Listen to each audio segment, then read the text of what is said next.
All right, we're beginning the second half of this book, the Philosopher Poet section. Okay, let's see. The first poem is Reason for Marriage. That could be, like I said, no matter how you read it, it's actually kind of... Oh, here we go.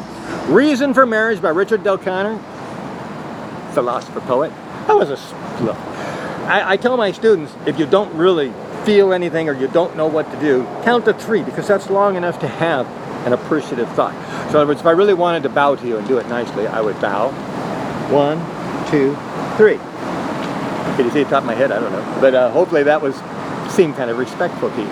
So when you kind of just go like that, it's kind of like a quick handshake. It's like, hey, that wasn't respectful. So same with bowing. Bowing is handshaking.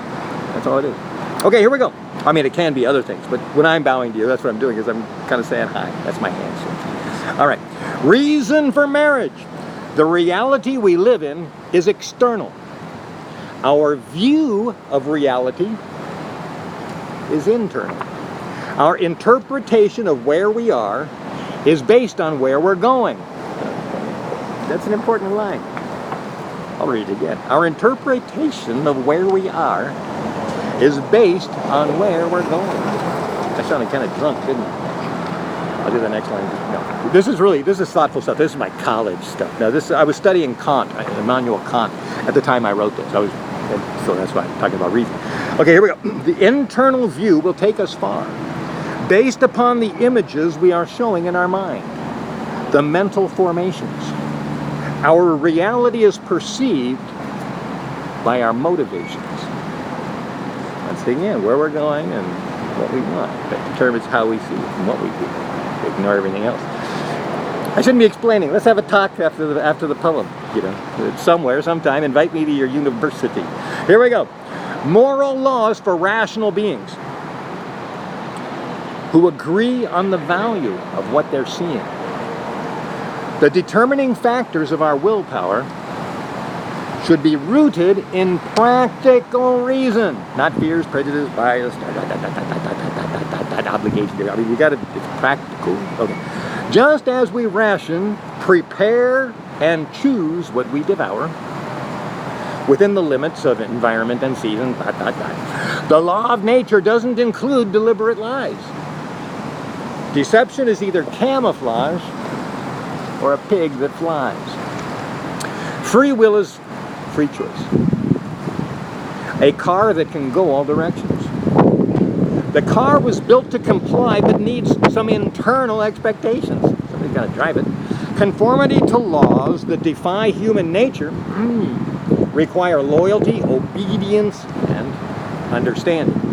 The practical law that devotion makes pure. There's a huge wind going. Is that like causing a disturbance to my sound here? Yeah. I'm sorry. Let me continue. Hopefully we're all right. The practical law that devotion makes pure may not conform to long-term planning. That's like my marriage. You can pretend for a while. The unnatural order, ordered by the will, in other words, you can try to be unnatural, can be something unhealthy or encouraging people to kill. Yeah. So, okay, get back to our reasoning here. The practical point of view is still slightly different between me and you. The laws of a system with our wills subdued can't allow parameters of free thinking. The objects that are causes of determining our goals are the objective reasons of reasoning. And I mean, that all makes sense. I'm not trying to make it complicated. It's actually trying to be accurate. When the will is the cause of the objectives of our soul, it is possible to have independence or mutiny. Okay? So everything goes both ways. You got to understand how you're thinking and why you're thinking. Okay. If you start with an object like money, then goals and reasons will be found, as the search for more honey will alter your path on the ground. But if the goal is a concept, a formation in your mind, each of us will seek to construct the vision we seek to find. Yeah, the imaginary versus cash. A pure practical reason is a goal based on a mental formation. I'm going to read that again. A pure practical reason is a goal based upon a mental formation.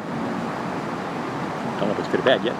Since it has no substance and has no soul, it's an imaginary creation.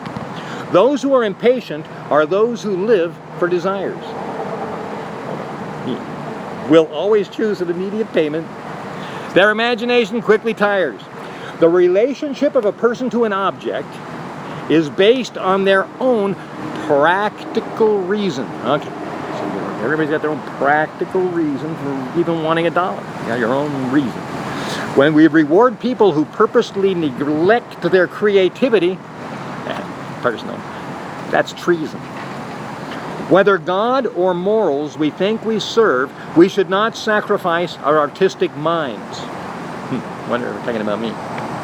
Who could use their bodies, which I did. I was a good carpenter, but I should have been something else. But they deserve to be allowed to pursue what their creativity finds. Yeah, all those years banging nails and carrying lumber, I could have been doing something else. Like Mao Zedong, my family believes that every human must have a job. Whatever they can do is good enough for you. If it's legal, they'll encourage you to rob. Because their practical reason is based on acquiring like a crow lots of stuff. They live to produce and die a human season where reproducing and surviving is enough. My biggest mistake in life was not to procure an artistic or intellectual wife. I was told, I don't care what you do, you can sell your body on the street, bring home some money or we're through. She said a lot louder than that. I didn't want to have a parking lot to hear that. Obviously by then our marriage was done, but she was my booking agent when the marriage began, and she did really scream. There's a scene in a movie,